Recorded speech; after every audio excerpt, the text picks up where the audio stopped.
Welcome back. So just a quick update. I've been having a great time for the last day and 2/3. And it's been a fantastic opportunity to hear from the choir, speaking to the choir about using behavioral insights to improve public policy. And one of the unfortunate truths is that when we leave here, we will run into people who aren't part of the choir, who don't even like the song that we're singing. In order to prepare for that transition back to that world of some people not being true believers, we created this session to speak specifically to that issue. So with us is Kate Glazebrook, who's a principal advisor in the Behavioral Insights team. I never understand the British titles, but she's a very important person in the Behavioral Insights team. Okay, that's the way I understand it. And I know that because she's a graduate of the Harvard Kennedy School, and all of our graduates are very important people. Okay, so we have established that. And Kate will be interviewing our other guest, who is Cass Sunstein. Cass is one of those people who needs no introduction, but that's not going to keep me from giving him one. I've been around some version of this field for long enough. I've told so many different histories of the history of the field of behavioral decision research, behavioral insights. But before Cass, the story really ended with the fact that the field was really quite fantastic at documenting the systematic and predictable mistakes that people made, but the unfortunate conclusion that Baruch Fischoff published in '82, but we replicated so often, is, but we don't know what to do about these mistakes.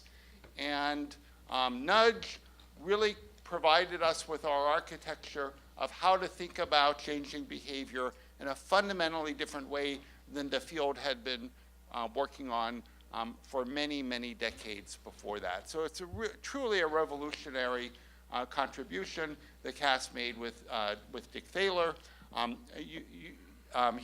He's written other terrific books, Simpler, Why Nudge, The World According to Star Wars, and no, I have not read it, so I can't tell you even what it's about.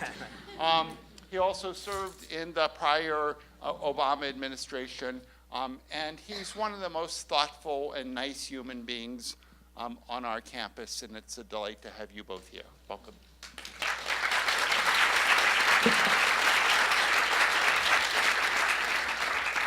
Well, thank you, Max, for that very generous introduction. It's a great pleasure to be with Cass and with you all to talk a little bit more about how we talk about nudges. And before I get going with some questions, I'm going to mention that we've also got questions coming in through Twitter, so please send those through and Phil will pass them on to me. But we're going to do as much as we can to get you kind of up and speaking to Cass directly if you've got questions. So I've got a few pre-prepared and we're going to chat about that, but I'll try and leave some time toward the end for you to ask questions directly to him. So without further ado, I thought we'd start with a bit of a historical recap. And I was looking through some early articles in Politico on nudging. And I found one article by an academic from a respected institution that wrote about government's nudging in this way, and I quote, "This approach is a huge extension of government's role, one that is fraught with peril. It represents nothing less than a fundamental rethinking of the democratic system. Normally, democracy empowers government to be responsive to your preferences. But the reality is now quite the opposite, as the federal government employs manipulative psychology to bring about its desired outcomes, which are intentionally hidden from voters."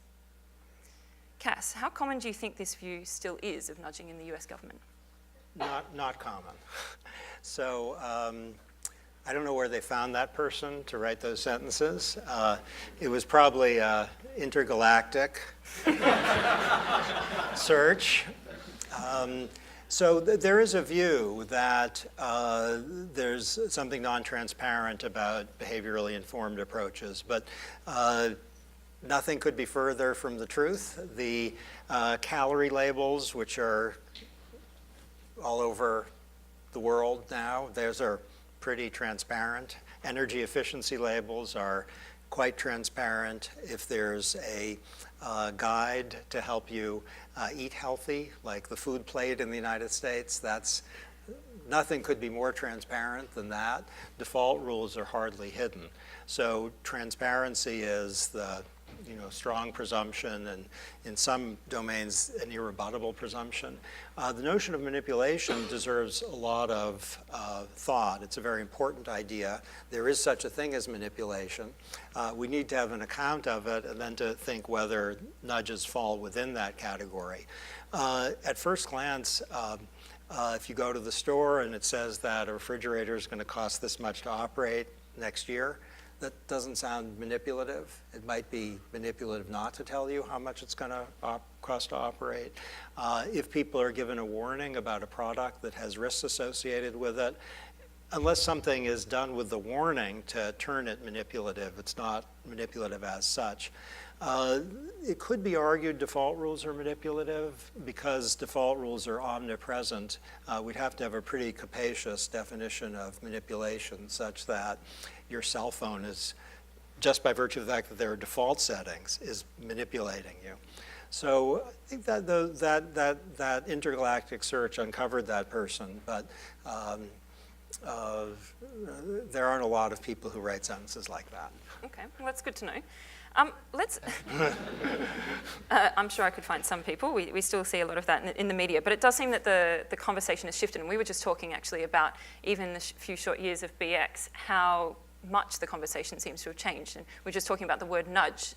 15 years ago, that was not a word that had a common understanding of what it was, nor behavioral insights 5 to 10 years ago, and yet we use these terms without defining them in popular media. So it definitely appears that there has been a change in the conversation.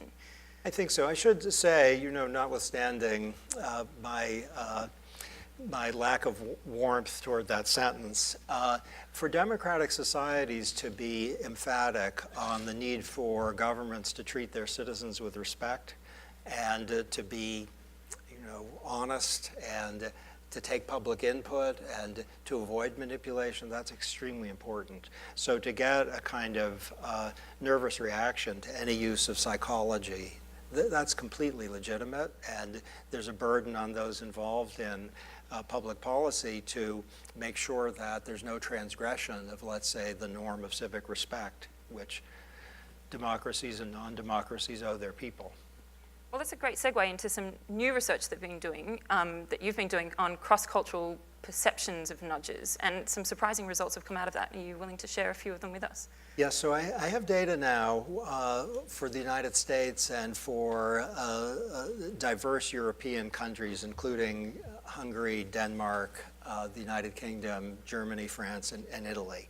And what seems to be emerging, to my surprise, is there's, at least across a wide range of nations, something like an international consensus on what's acceptable and what's not. I'll tell you what is acceptable. Choice-preserving approaches that take the form of education, warnings, information disclosure, and default rules. Strong majorities in essentially all the countries support those things so long as the relevant end is also supported. If it involves, for example, calorie labels or graphic warnings for cigarettes or automatic enrollment in savings plans, it's remarkable the extent to which people in diverse nations are supportive of those things. So I tested in the US 34 nudges, and basically the things that the US government has either done or have been seriously contemplated, Democrats like them, Republicans like them, and independents like them. And in Europe, a party affiliation isn't really explaining much in terms of people's reactions in the variety of countries I mentioned. So the nudges that are not approved, there are two categories that are clear, and there's one that's murky. So far, this is research ongoing. People don't like it if the nudger has what they consider an illicit or illegitimate goal. So if the nudger is saying, we're going to presume that people are of a certain religious conviction unless they indicate otherwise, people hate that, even if that's their own religious conviction. Now, you may be able to find countries in which there's a strong majority of people who have a certain religious conviction where default assumptions are okay, but in the countries I've described, people don't like that. Assuming people have a certain political party, subject to opt out. Everyone's a Republican in state X, unless they say otherwise. Republicans don't like that. It's because the goal is regarded as illegitimate. If the nudge is inconsistent with the values or interests of most choosers, people don't like it. So if you say that people are going to, by default, give money to a certain charity, they don't think that's in the interest of choosers. They don't want that. If you say that people are going to, there's going to be an educational campaign to encourage women to stay home, to take care of their kids if their kids are little, people don't like that. Across political lines, people don't like that. It's not consistent with people's values. So there's the illicit end, there's the values or interest inconsistency. If you surmount those two barriers, consistent with values and interests and legitimate ends, it's overwhelmingly likely that people are going to be upbeat about the nudge. The only qualification is there seems to be a category of manipulation which is very narrowly defined if we measure public opinion as the source. So the only one I've found that runs afoul of the anti-manipulation principle, let's say, is compulsory subliminal advertising in movie theaters to encourage people not to smoke and to eat healthy. I thought no one would want that. That seems intolerable, yes? Significant percentages of people in all the countries are for that, but not majorities. Majorities oppose that. Other things that seem to me to transgress the line into manipulation, like educational campaigns about obesity that are very tendentious and arguably offensive, majorities in America like that. I think because they think that the obesity problem's serious and maybe this will work. So the top line, to me, surprise, is overwhelming support in diverse nations for interventions of the kind that have been introduced or seriously considered, and indeed a desire for more. That's very interesting. So what do you think, and there are a lot of people in this room whose job title is explicitly or implicitly about using behavioural science to improve public policy in various different countries. What do you think they should take away from your research about using public acceptability as a means to understanding the limitations of their work? Well, okay, so one question is how you think about public acceptability. When I was in the government, I took orders from the president, and the basic goal of the executive branch is first to obey the law, and second, within the constraints of the law, to improve the well-being of the American people. So those are, in big block letters. Anything that would violate the law or reduce well-being, you don't do that. Public acceptability in a democratic society is also very important. So if you have something that would comply with the law, make people better off, but people would hate that, then that's very important to take into account. You're privileged to serve people.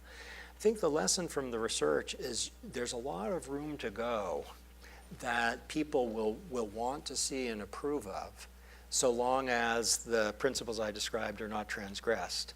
So what I found from this research, and I confess I was expecting to get more negativity than I got, is a permission slip. Keeping in mind that if there's an intervention that is going to be inconsistent with people's values or their interests, they are going to holler. And then government should back off. So to be controversial, no one's going to say they want to be taxed, right? And yet we think it's an appropriate thing for government to do on a kind of a net basis to tax people and redistribute income. How do we think about asking individuals about things that have quite widespread externalities? Well, the nudges that I've described are basically harm to self nudges, not only, but basically. And those are the ones where the concern about paternalism and manipulation, I think, are especially intuitive. If you have something like an externality correcting tax on a good that's causing harm, or a criminal prohibition on wrongdoing, then you probably will have popular support for that. but the theory for doing it isn't the same and raises, if any flags, different kinds of flags.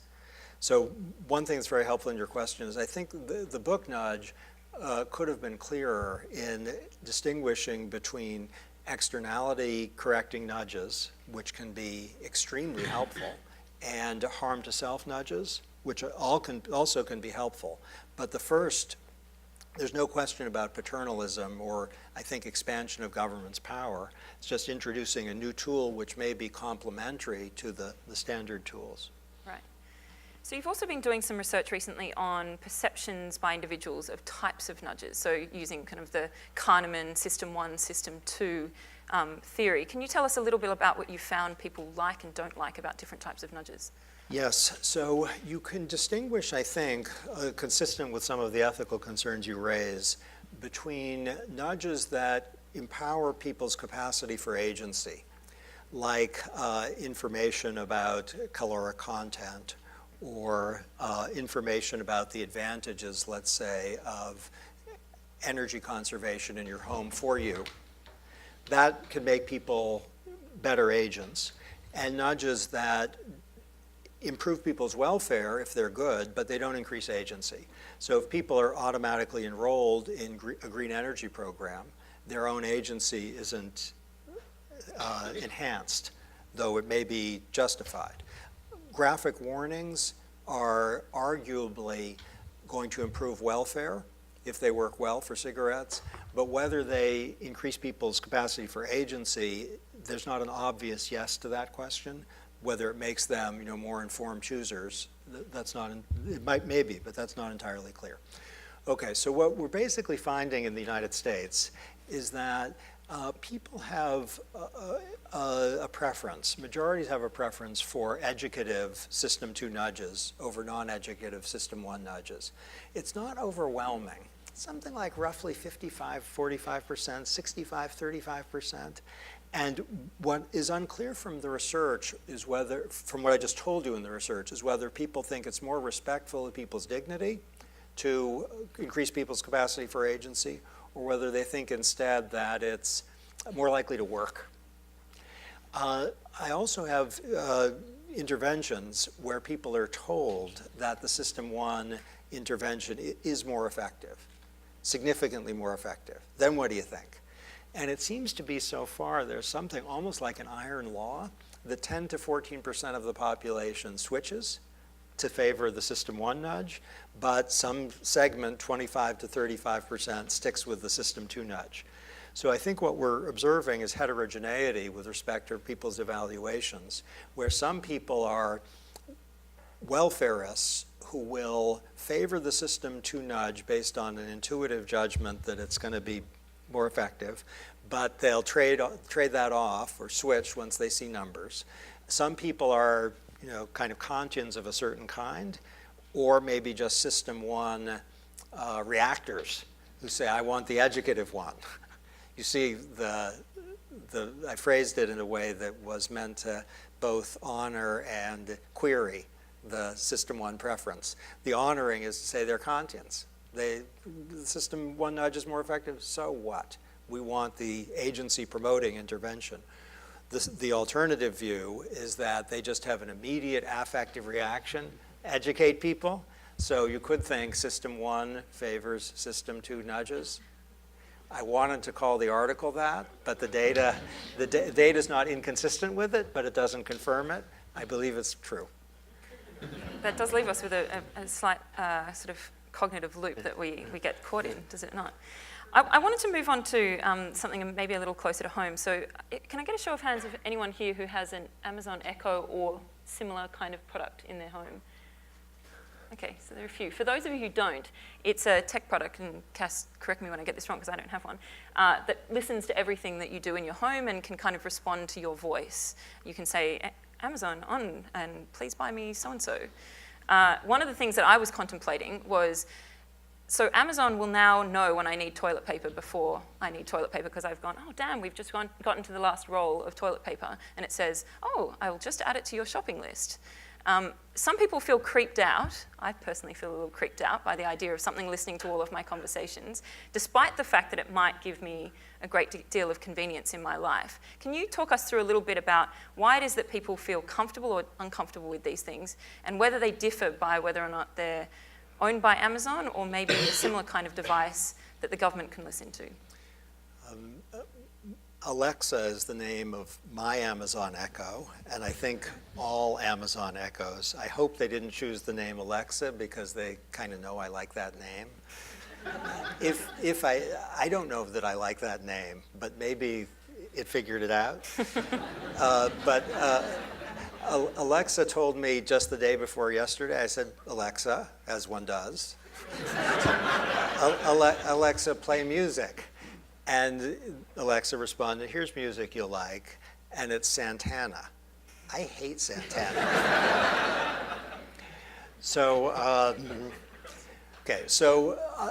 What the question gets at is there's a pervasive choice that private and public institutions have among three options: having active choosing. Alexa, ask me what I'd like in the domain that you think it would be good to ask me about. That would be to combine defaults with active choosing. So active choosing, a mass default rule, which is the first generation, let's say, of behavioral economics, and personalized default rules. The beauty of the personalized default rules, whether it involves settings on your cell phone or your employer's plans for you, is that they have the accuracy that active choosing ideally will get you without the burdens that active choosers might not want to incur. And personalized default rules are just default rules. So guess how many seconds I heard Santana for? 2 seconds of Santana. So I could opt out of Santana. So that's the personalized defaults. So I think the next generation, we're going to see a lot of action in the domain of personalized defaults. And if it seems a little creepy in the abstract, as I think it does, you might consult aspects of your own experience over the last 6 months and witness domains in which you've been made really a lot better off because there's been some personalization for you. Now, there's the risks. One risk is that privacy will be invaded. So people should have full control over the extent of personalization, at least as a first approximation. They should be able to say, I don't want you acquiring that information if it's personally identifiable or holding it. So there's a privacy concern. There's also a concern in some domains, I think, and music and politics are too, of people through personalization being sorted into echo chambers that are in part of their own design, but in part designed by someone who knows them really, really well. And while on one theory of consumer sovereignty, that's fantastic, that's idealized, in a self-governing society, that's not so good. So you can contrast an architecture of control, which personalization instantiates, with an architecture of serendipity, which a democratic society provides a lot of room for. And the architecture of serendipity needs to be preserved. So there's that. On the government versus the private, I mean, one idea is that the market creates certain discipline against forms of personalization that are harmful. And there's a built-in constraint, market constraint, which the government doesn't have. And there's also a thought that the government has kind of unique powers of harm creation if it knows all this stuff about you. Now, in a well-functioning democracy, those unique powers are not likely to be exercised badly, but a well-functioning democracy partly defined by the fact that people are going to be worried that it's going to use those powers not well. So all those are completely fair concerns. I think we probably have to go domain by domain. I'll give you a context which I think puts a lot of this stuff in play. What about personalized voting? What about a default system that says, we know your voting patterns, you're for this person, and you don't even have to show up unless you say otherwise. I actually tested that both nationally and at Harvard. People don't like that. And it's because of their conception, I think, of the internal morality of voting. And the question is, to what does that generalize? Probably not to toilet paper. It is, Good to know. Voting is very different from toilet paper. That is one thing that you have learnt in this session. So one thing that is probably worth bearing out, you've spent some time thinking about nudges since you wrote the book. What's one thing that was unexpected that's come from the book and the passage that we've all been on?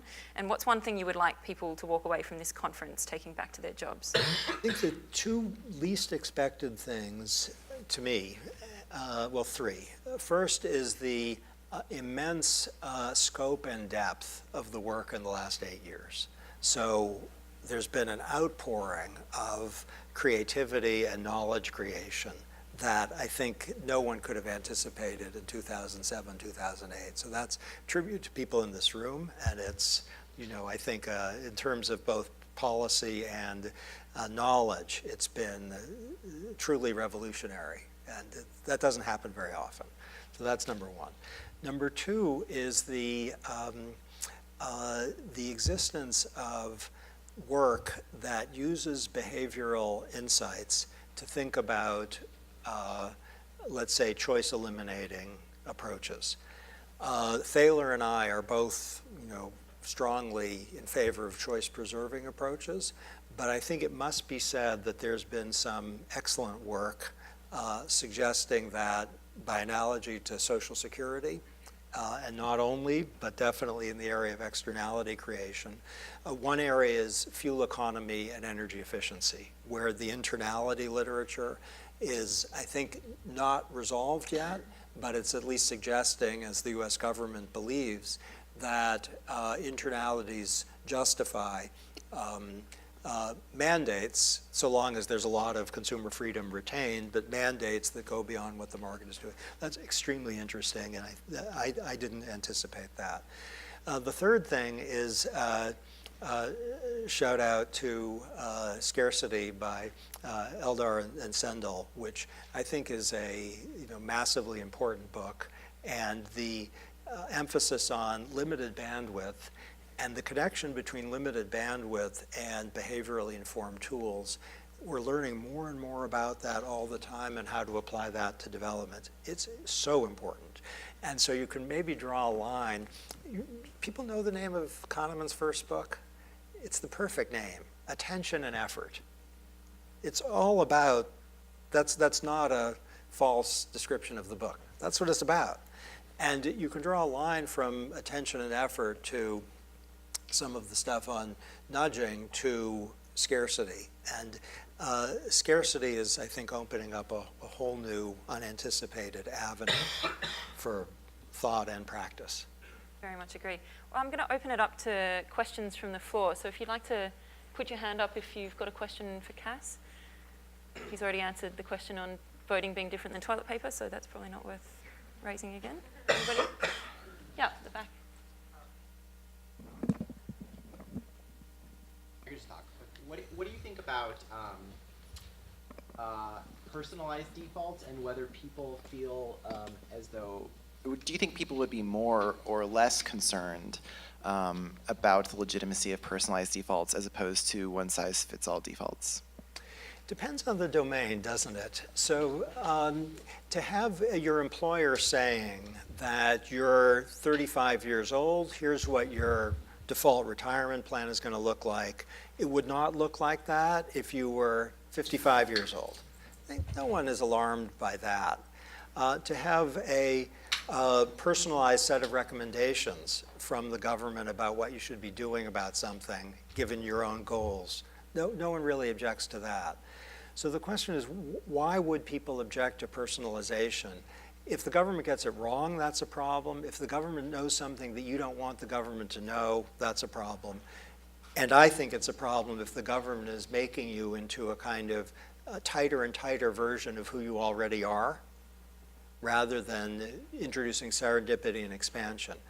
In terms of I think the objection to personalization as a matter of public opinion, and I have a lot of data on this, it's not as clear as I expected, the objection to personalization, but to the extent that it exists, it's probably a heuristic, which is knowing stuff about me personally is bad. And like most heuristics, that's generally good, but it misfires. So if some website that you interact with a lot, let's say it's your travel website, it knows your preferences, that's not something to be alarmed about. So the public opinion objection sometimes points to a legitimate and really important privacy interest, but sometimes it might be a kind of system one creeped out reaction, which on the ground in the case isn't warranted. I think we've got a question from Twitter. Thanks, Abby. Julia Featherston asks, what nudges did you fully expect to work that are in fact not effective? I'm so glad that's a hard question. I'll tell you the ones that I expected to be more effective than they appear to be involve some information disclosure ones. Now, whether they're ineffective or just we don't know yet is a good question. But there isn't a lot of powerful evidence that the energy efficiency labels are having a big impact on consumer choices.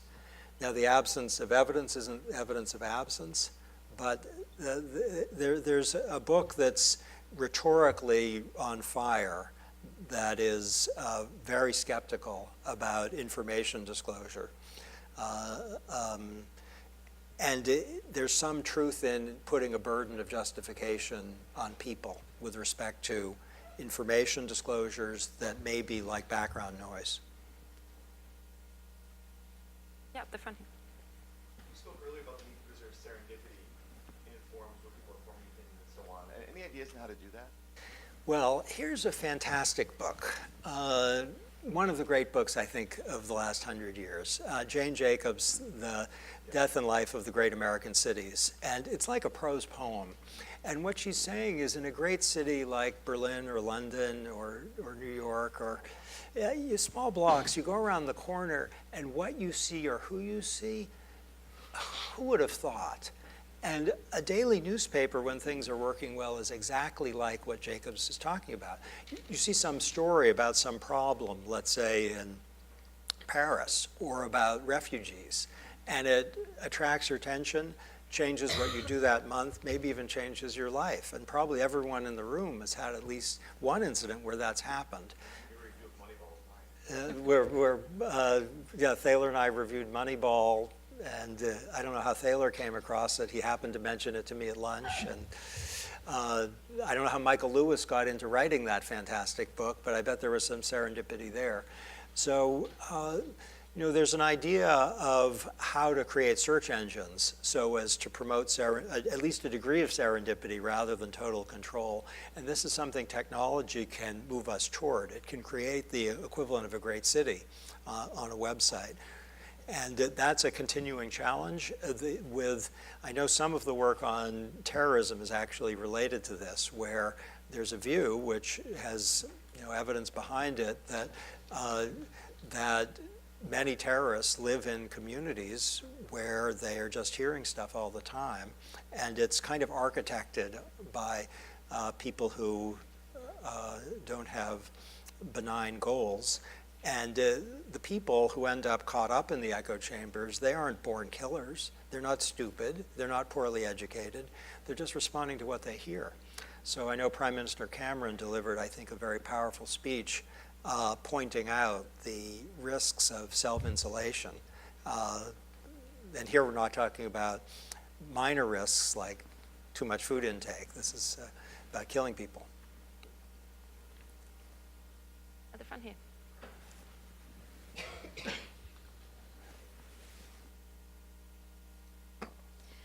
Hi. Learning with experience is not easy, yet we seem to find it worth it.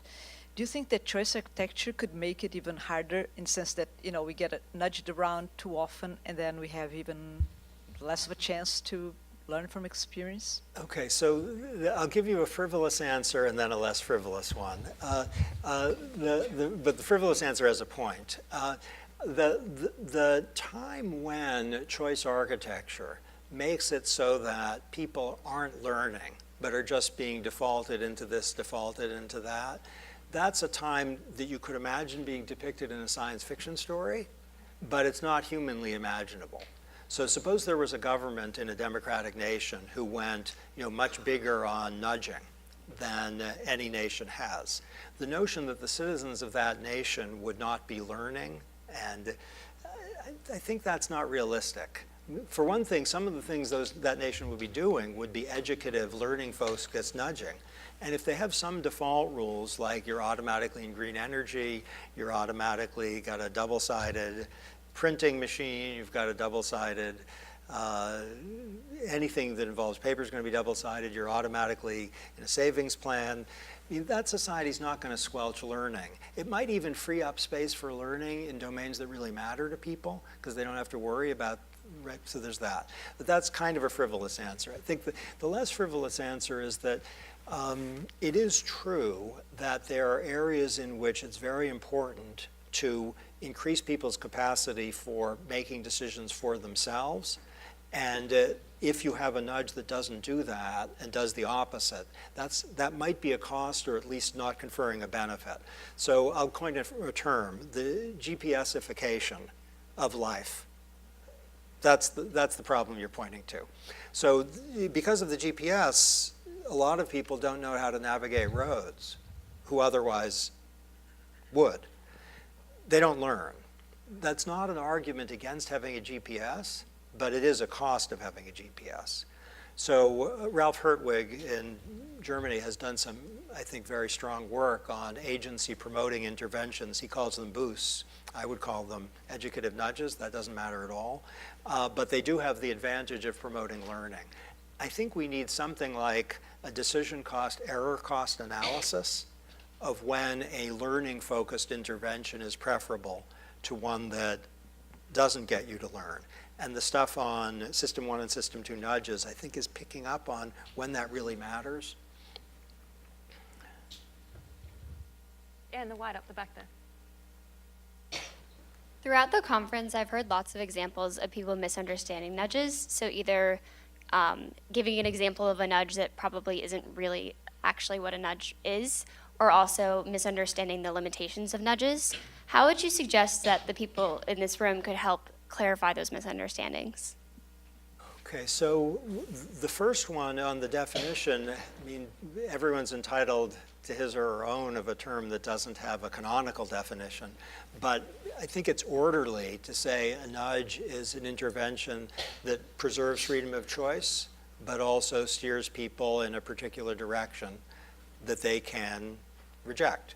So a GPS is a defining example of a nudge. A warning is a nudge, a reminder. Social norms are nudges. So does that help? So it's very simple. Preserve freedom of choice, don't impose material costs, and steer. What was the second? The second one was? How can we help people to? Oh, the other part was limitations of nudges. Okay, so public opinion has an implicit philosophy in it, which seems to me pretty good, which is there are ethical limitations, and we describe those.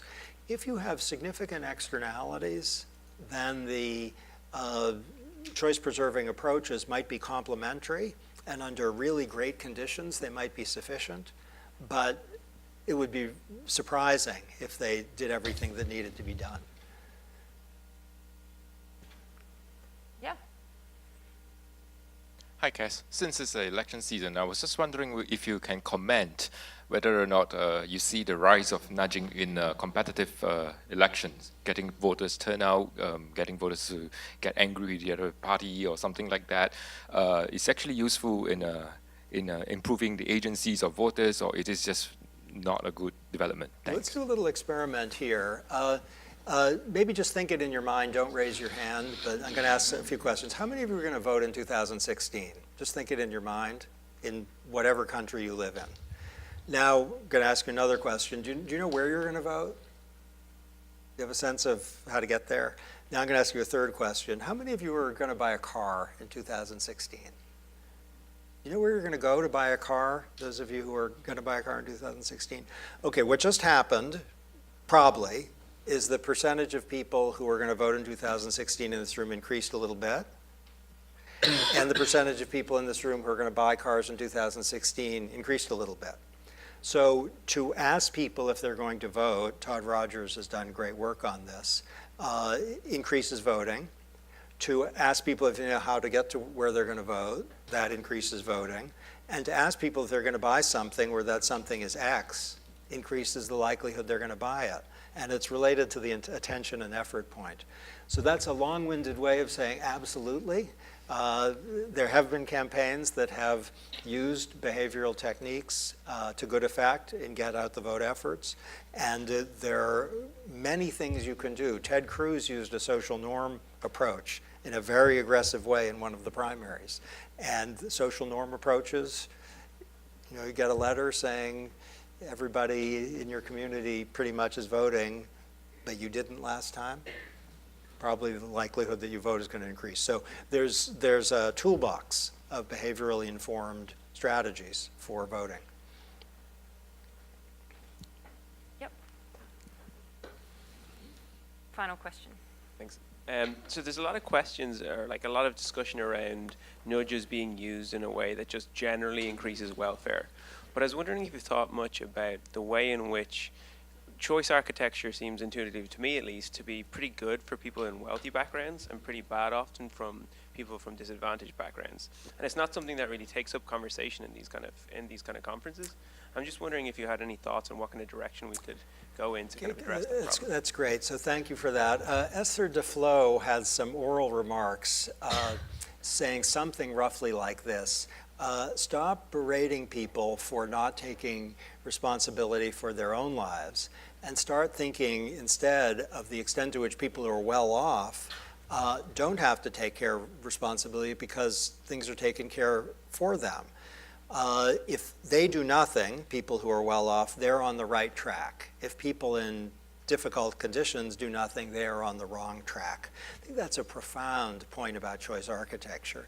I mean, most people in this room, we don't have to worry about whether the water is clean, about whether the air is bad, whether we're going to get mugged when we go out on the street, whether if we get sick, how to get to a doctor, whether the doctor is going to be a real doctor. We don't have to worry about any of that stuff. And so that's completely true, that choice architecture for people under desperate conditions is part of what it means to live under desperate conditions. And if there's one thing that the people in this room, I think, could devote attention to in the next decade, a strong candidate would be not deploy kind of top-down behavioral insights, but to think of concrete areas where things aren't going well for people. And you put your finger on the area where maybe that's most insistently a problem, and what can be done to be helpful. And on that note, can you all join me in thanking Cass Sunstein?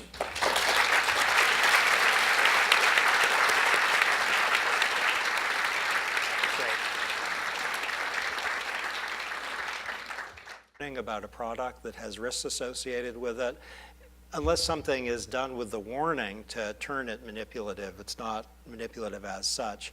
It could be argued default rules are manipulative because default rules are omnipresent.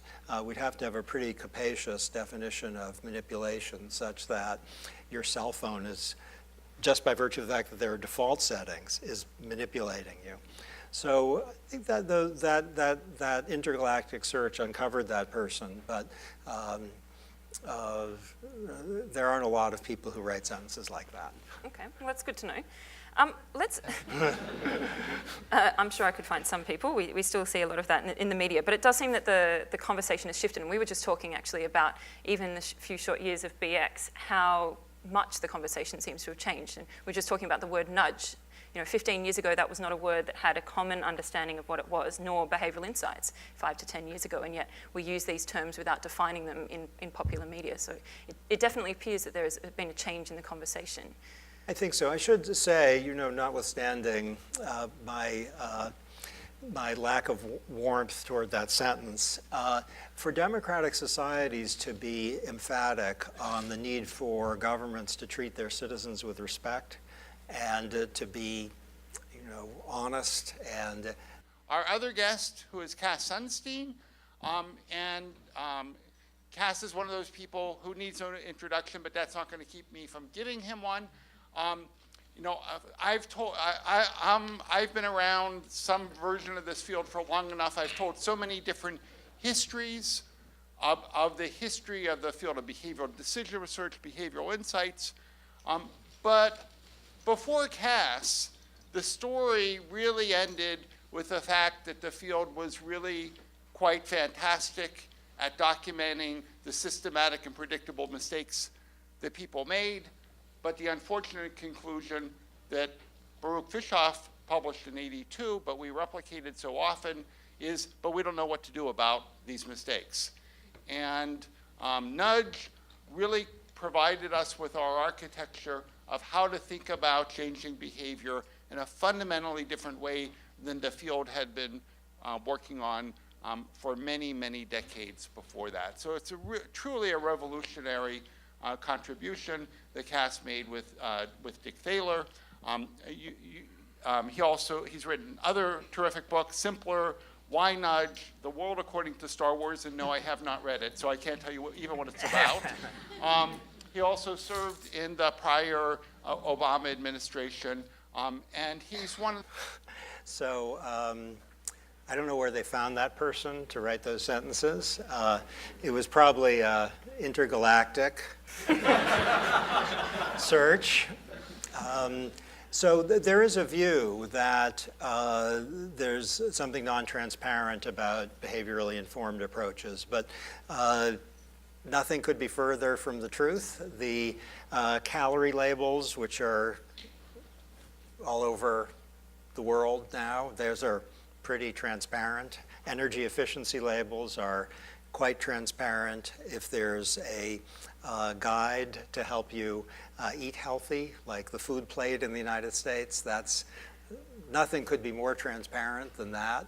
Default rules are hardly hidden. So transparency is the strong presumption, and in some domains, an irrebuttable presumption. The notion of manipulation deserves a lot of thought. It's a very important idea. There is such a thing as manipulation. We need to have an account of it and then to think whether nudges fall within that category. At first glance, if you go to the store and it says that a refrigerator is going to cost this much to operate next year, that doesn't sound manipulative. It might be manipulative not to tell you how much it's going to cost to operate. If people are given a warning,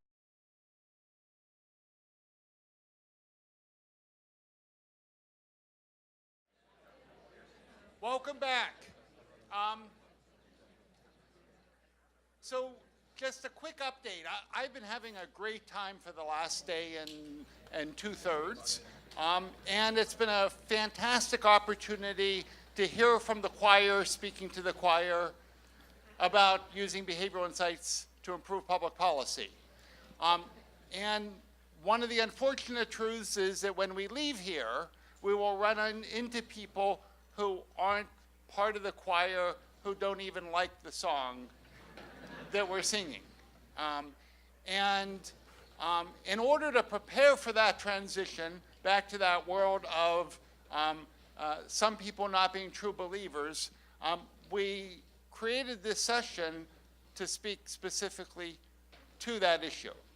So with us is Kate Glazebrook, who's a principal advisor in the Behavioral Insights team. I never understand the British titles, but she's a very important person in the Behavioral Insights team. Okay, that's the way I understand it. And I know that because she's a graduate of the Harvard Kennedy School, and all of our graduates are very important people. Okay, so we have established that.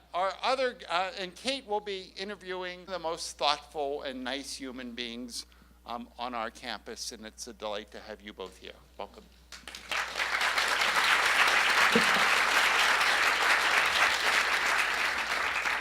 Well, thank you, Max, for that very generous introduction. It's a great pleasure to be with Cass and with you all to talk a little bit more about how we talk about nudges. And before I get going with some questions, I'm going to mention that we've also got questions coming in through Twitter, so please send those through and Phil will pass them on to me. But we're going to do as much as we can to get you kind of up and speaking to Cass directly if you've got questions. So I've got a few pre-prepared, and we're going to chat about that, but I'll try and leave some time toward the end for you to ask questions directly to him.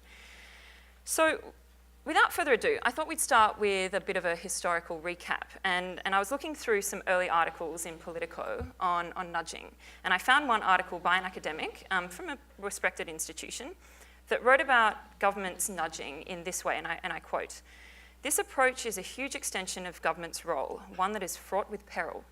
It represents nothing less than a fundamental rethinking of the democratic system. Normally, democracy empowers government to be responsive to your preferences. But the reality is now quite the opposite, as the federal government employs manipulative psychology to bring about its desired outcomes, which are intentionally hidden from voters." Cass, how common do you think this view still is of nudging in the US government? Not common.